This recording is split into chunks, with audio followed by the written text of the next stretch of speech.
नमस्ते दोस्तों, मैं आप लोगों के समक्ष शुभम कुशवाहा आप लोगों का बहुत बहुत स्वागत करता हूं। दोस्तों, जैसा कि आप लोग जानते ही होंगे, कल 23 जनवरी है, यानी बसंत पंचमी। बसंत पंचमी को वो ऐसा ऐसा विशेष क्या है, मैं आप लोगों को कुछ जानकारी देना चाहता हूँ।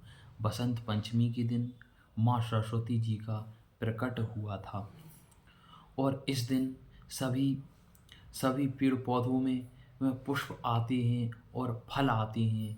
और जो आम होता है, इसमें भी इसी दिन से मोर आना चालू हो जाते हैं, और पूरी प्रकृति अपने आप में हर्ष और उल्लास से भर जाती है। इस दिन विशेष होता है, और आम में मोर आता है जो फलों का राजा कहा जाता है।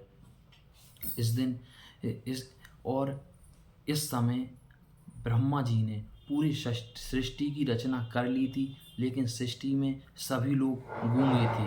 पशु पक्षियों से लेकर और मनुष्य तक सभी लोग गूंगे थे। और उन्होंने उन, उन, उन उनके कमंडल से माँ सरस्वती जी का प्रकट हुआ। माँ सरस्वती जी जिनके एक हाथ में माला होती है और दूसरे हाथ में वीणा होती है। और जब माँ सरस्वती जी ने बैठकर वीणा बजाई, तो इससे ही शब्द का निर्माण हुआ। इससे पक्षियों में चहचहाहट और पशुओं में भी शब्द मिला, और मनुष्यों को भी शब्द मिला। वायु में भी सनसन की आवाज़, और जल में भी करलब जो करलब गान होता है, जल में जो आवाज़ आती है, कल कल कल कल, वह भी माँ सरस्वती की ही देन है। इसलिए माँ सरस्वती को वाणी वाणी की देवी भी कहा जाता है। और